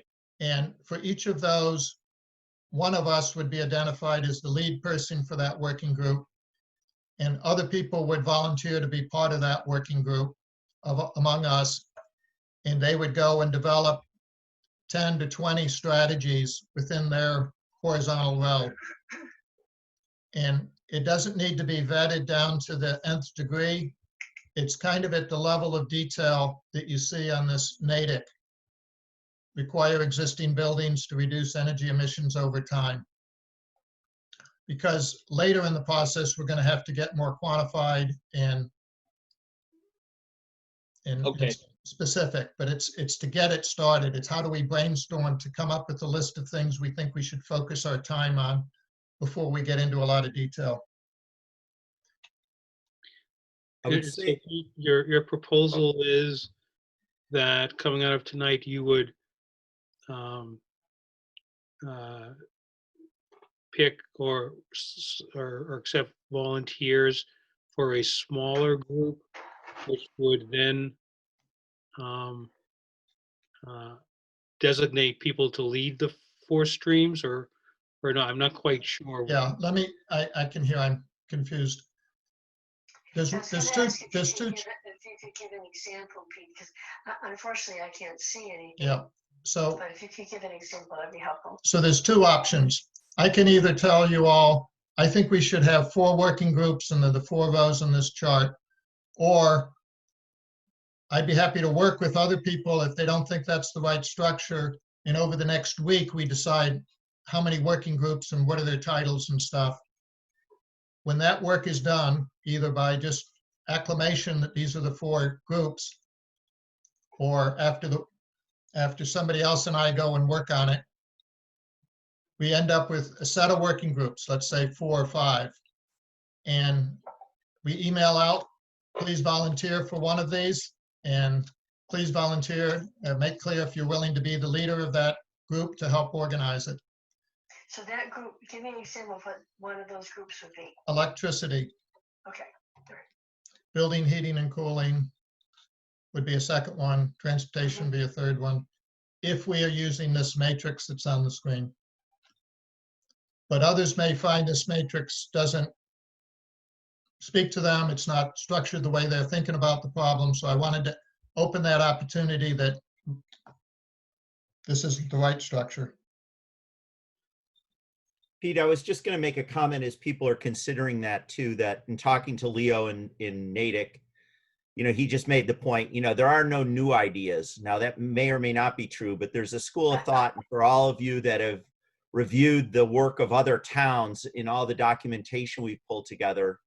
You'll note, commonalities, strategies get repeated. So at least so far as I see this, our initial work effort here is take everything out there and kind of give it a sanity check against Westboro and, you know, what we're trying to do, and say, well, which of these strategies really makes sense? There are some, you know, for Cambridge and Boston, some of the big places, some things won't make sense. But of all the known ideas, how do they break down? What should we be looking at? And I think that also then begs the question, well, where's the gap? Perhaps there are new ideas that haven't been considered, but at least the initial pass at this is to organize information that we already have that's currently available to us, or that is currently available to all of you as kind of subject matter experts, you know, around climate stuff. So.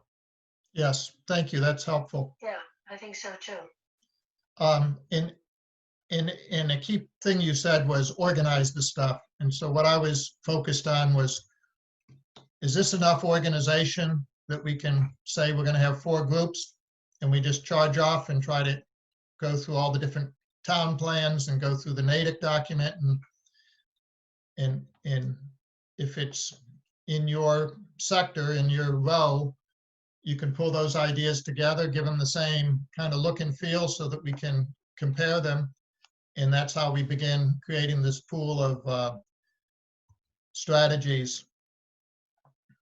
Well, I think I understand what you're asking, Pete. And I had thought before, there's so much, like you were saying, there's nothing new. Obviously, there's always going to be some new things, but there's so many well thought out segments or components of building a plan that I think we can really save ourselves a lot of time by going each subset, going through those groups and finding what we think would be appropriate for our town.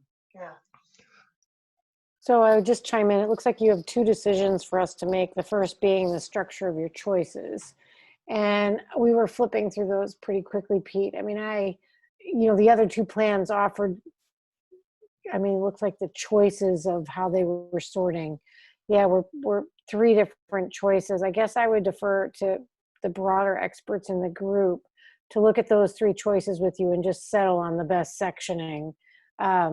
I think once we've settled that, the structure, then I like the idea of you basically then pushing that out and having us sign into subgroups with a leader in each group. And then we go into the documents presented as Tim was saying, and we start pulling stuff relevant to Westboro and take a stab at getting started.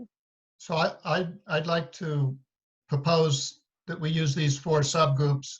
And if someone feels that we can do better than this, I'd be happy to go offline and work with them on it. I'm fine with that. I mean, I think this is not a bad starting point for the 4 subgroups to work. I don't have any immediate reaction saying, oh, we're missing something big, or there's an area where we're not covering. So I'd be fine with this structure as a starting point. I agree with that. I think this is a good starting point. If we need to change, we can change it later. But for now, it seems like it'll cover all the things that we have been talking about. Me too. Okay, I will thank you for that, all that feedback, and we will go with these 4 groups, and I'll send out a note and ask you to sign up and volunteer yourself into one of them. And if you have the either the skill or the time to provide leadership on that, that would be helpful too. So please volunteer for that. I would like to transition the meeting back to Tim to discuss the greenhouse gas inventory data and the status on the tool. You want me to keep 5 minutes here at the end, Pete? I'll try to do this quickly. Yeah, can you hear me? Yeah. Yes. Okay. All right. Just a minute.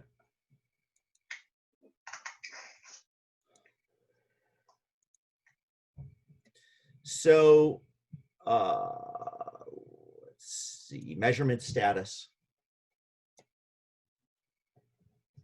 So I just wanted to go through reasonably quickly. Can you see a slide that says measurement status? Yes. Yes. Okay. So this is from our March deck. This isn't new information. when we were all still meeting together in one place. I think we weren't touching, there was no handshaking, but we were still able to be within an eye shot. It was my fervent hope that we were going to have the Metro Area Planning Council, the MAPC inventory toolkit and guide released that week. With COVID and the work of the MAPC, that's been delayed. Now, the updated date, you'll start to think I'm trying to sell you guys some snake oil, but is this week, Wednesday. So I'm hoping for that. And we're still pretty confident that that's the right inventory for us. I'll tell you why. We the other person that we met with, or I met with over the weekend, was the sustainability director for the town of Natick. And Natick participated with Arlington and Melrose with the MAPC in the development of this inventory. So we drilled into it. Absent the toolkit and guide, I was able to ask her a number of questions. And we have moved forward at the same time to try to identify the data sources publicly available from both MAPC and from the Natick folks. So we've actually got some data to show from MassSave for Westboro in the residential and C&I sector. So the basic update is I'm expecting the inventory this coming week. And so my 30-day action plan from last meeting to share it all with you on the drive and invite you to review it will hopefully move forward this month. As I mentioned, we've got some public data for 2017 from MassSave. And we've got obviously the completed municipal piece. So, but these activities that I had hoped to have finished by today are out another month. And I guess we can blame the lack of availability of the inventory and the COVID virus for causing the delay. But I'm still hopeful we're on track. So any questions about that? And then I wanted to show you, this is a little like, in shop class, you'd look at the finished birdhouse before, before you'd start building. So one of the things that the Natick folks were kind enough to share with us, and I want to get, where's my other, here we go. Let me share here. So what you're looking at is the graphical report from Natick for their 2017 GHG inventory. This is preliminary. Nobody, they were comfortable with having me share this with all of you, but this is coming from their effort in the pilot with MAPC to develop the inventory. So I wanted to show it to you, not so much to get into the numbers, but just to give you a sense of the granularity that we'll be able to see for Westboro. So community-wide emissions by subsector. And I think as we had discussed, in some cases, you've got conversions for hard numbers. In other words, electricity use converts into metric tons of carbon. In other cases, there are conversion factors and assumptions that are made that are transparent within the tool itself, but which the sustainability director pointed out to me, are subject to change and something around which they prepare for discussions with the public when they talk about conversion factors. So we'll need to be well schooled on this, but at least it gives us metric tons of CO2, by main sector. You get it down, breaking it down by customer type and fuel source, percentage of building energy emissions by source energy, and then percent of community-wide emissions by subsector. So I'll post this this deck on our site for folks to look at, but at least it gives us a sense that once we complete the inventory, we'll enjoy, the benefit of the work that MAPC has done to develop not just the inventory itself and but the reports, charts, and metrics that come from it. Tim, what are the sources they're drawing on for these? So there's a variety of sources, Sharad, but mass save data, Jillian and I talked about that for electric and gas. They're using that mass save source. And then, you know, for other, you know, she talked in the transportation sector, for example, she talked about some of the issues that they found with the data that they were getting from the state based on registration and inspection. So I expect that our discussions on this, you know, once we have the inventory, Sharad, as I mentioned, I'm going to be sharing that with everybody, but looking, you know, perhaps to you, because I think you're very familiar with this, to kind of drill into some of the conversion factors and assumptions, as well as to the data sources. And you know, the sustainability director in Natick will share the benefit of their work on it and just their understanding.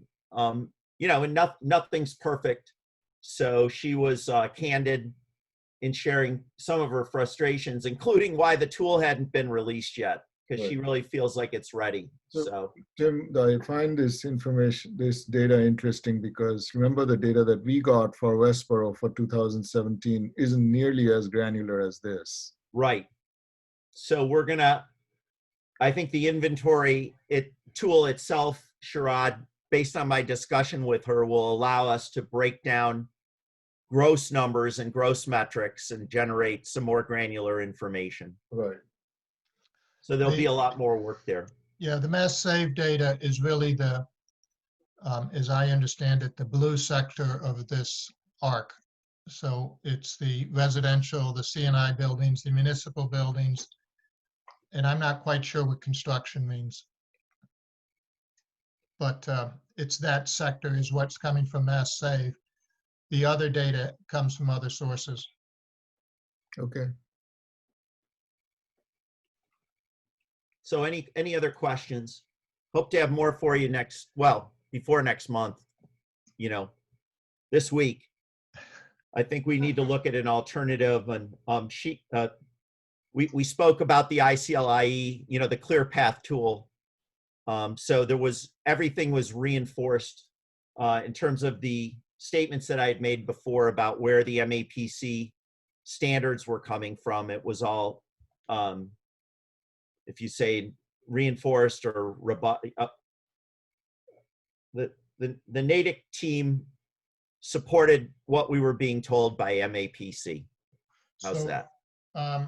Thank you, Tim, and we will hope the data comes out. But I'd also like to thank Natick for their collegial cooperation and the partnering that they've shown us immediately. So I think we're going to get a lot of help from the Natick team, and they both seem like very knowledgeable, both on the kind of the technology and the greenhouse gas analysis, but also on how to run a process like this. And they're about 6 months ahead of us. So some of their stuff they're still working through, but we'll learn a lot from them, and we appreciate that a lot.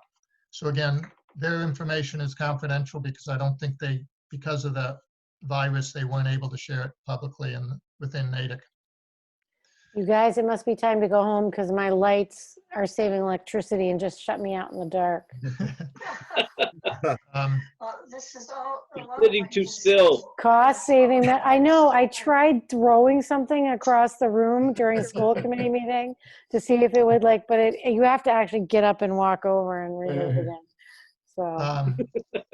So. Thank you, Tim.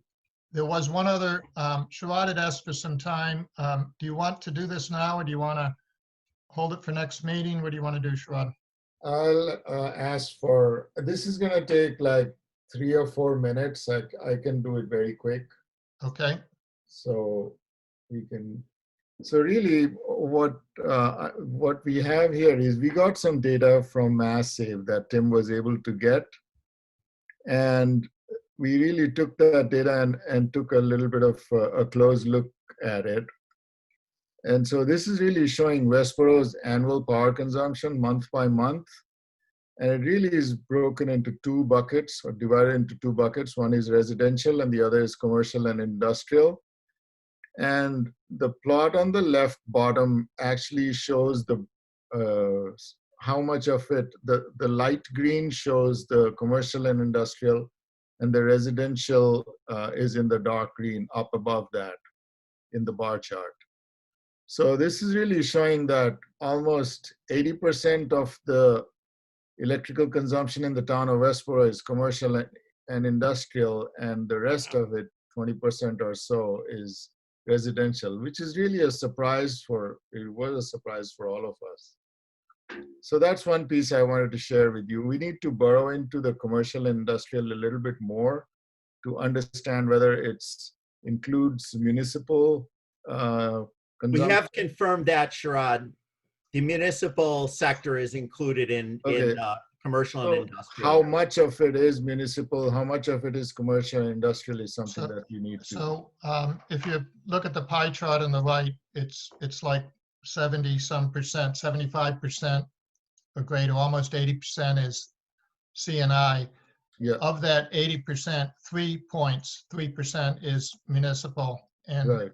77 is non-municipal C&I accounts. All right. So Pete, how do you have the schools sorted there? You have them under municipal? Yes. The municipal means every meter that gets billed to the town of Westboro. All those schools? Really? Yes. I'm surprised we're not a bigger consumer, actually. I mean, I'm fine with us not being, trust me, but. So really, bottom line takeaway from this is the town consumes about 283 gigawatt hours of energy per year, which is not really big compared to the whole state of Massachusetts. Massachusetts consumes about 53 million. So we're a small, tiny part of this. So I did some divide by, per capita type calculations, and it's actually pretty proportional to the state. Right. So we're not egregious, and nor are we a star that's under. So we can go to the next chart. So this actually shows the gas consumption divided, or the natural gas consumption separated in the same two categories, residential and commercial and industrial. And here, again, we see the majority of the consumption is really in commercial and industrial, and residential is less. So here, the ratio is about 60-40.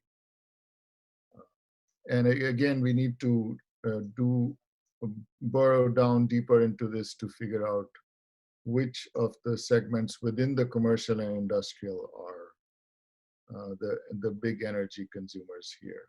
So that's all this is showing.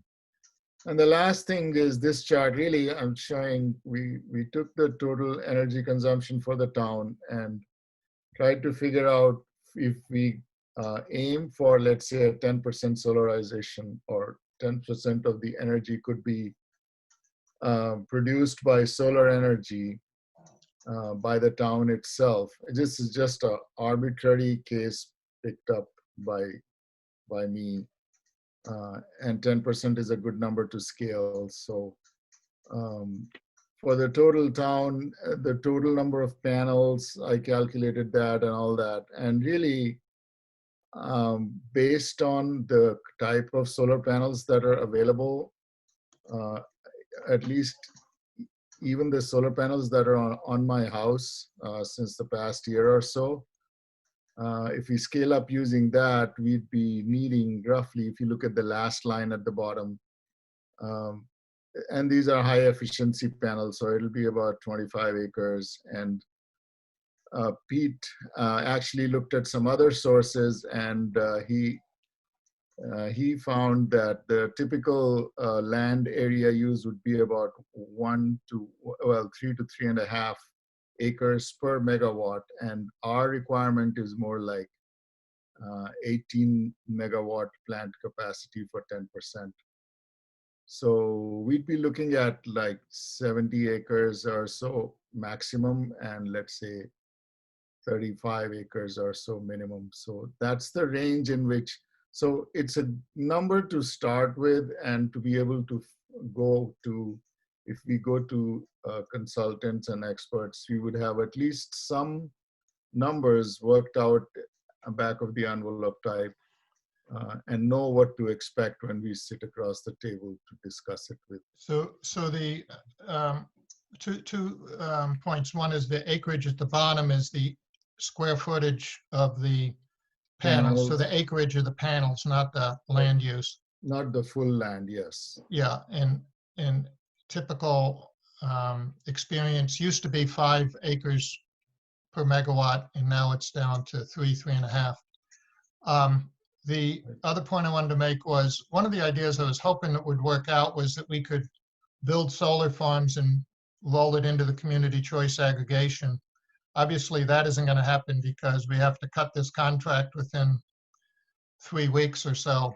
But this type of solar farm build out could be something we could build into a future community choice aggregation. We're actually producing our own electricity that is then sold to the residents, where the municipality and the community could share in the benefit of it. So Pete, a few comments there. If we do it ourselves, remember the numbers that we're looking at, 9.5 cents to 12 cents. If we do it ourselves, our numbers would be in the 5 to 6 cents kind of a range. So it is certainly worth considering and keeping on the radar screen. We need to be careful on that, because you'd still pay distribution charges. Distribution yes. charges. Well, yes. but the 9.3 to 12 is still electricity charges. So I am doing apple to apple comparison here. Okay. So the other piece is that the efficiency of the electrical solar panels is also changing and improving every few years. So the article that Pete had referred to had a solar panel efficiency of 12%. The one that we're using now has an efficiency of 24%. And these efficiency numbers are actually going up. So whatever we do as a future planning, we should keep in mind to factor those in our planning, so that we're not stuck with old technology. We've not given away land to old technology, and we're stuck with it on any long-term basis. So we need to be careful in making any commitments of that sort. One point that I would like to make, this is Andy, about giving over land to solar. Available open space, unused land in this town is at a premium. And in looking at this, the whole idea of solar roofs over parking, because we have a hell of a lot of space given over to asphalt right now. And in thinking about this, if we could think about this, not just saying, oh, here's a big parcel of land that's unused, let's grab it for that. Thinking about bringing businesses in, getting their asphalt to use for solar fields. Right. It's just an idea I wanted to throw out there. I totally agree. Yeah, I totally agree with that, Andy. Couldn't agree more. So I'd not really taking new land, but actually using existing land or repurposing it. Yeah. Would really be the way to go. I'm putting on my other hat as a conservation commissioner. Yes. Yeah. So I thank you for putting this together, Sharad, and the slide, including the duck curve, which I've just skipped. No, I don't want to talk about it. I Yeah. think it's too late.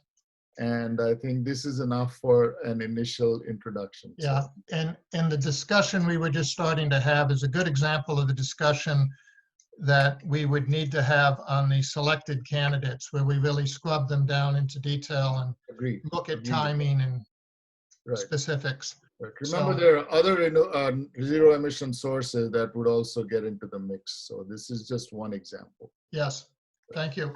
It's nice to have them bedded forward in these like little mini lessons though, because then when you get them into the group and people are trying to value judge the options that we're trying to look at in the other reports and things that have been provided. It's nice to have kind of a deeper level vignette, so I appreciate it.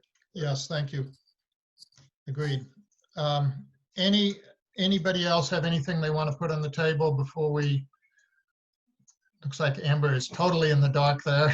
I am tired. I have like 300 email to do, so I need to wrap up. I think we should move for adjournment and Yeah. adjourn unless somebody has something urgent. It's just me and So moved. Forbes all by myself up here. I got the police downstairs protecting me though. So I don't feel like that alone, but it's weird. It's very weird. This is very apocalyptic to be up here day in and day out, like all by Well, myself. I'm both glad to hear that and sorry to hear that. Yeah, I hear you. So Lee had a motion to adjourn. Second? Second. All in favor? Let's adjourn. I'm in favor. Okay. Good night. Good night. Good night, Thank you everybody. all. Good work. Good Thank to you. see all of you. Take care. Yeah. Take care. Thank you. Bye. Good night.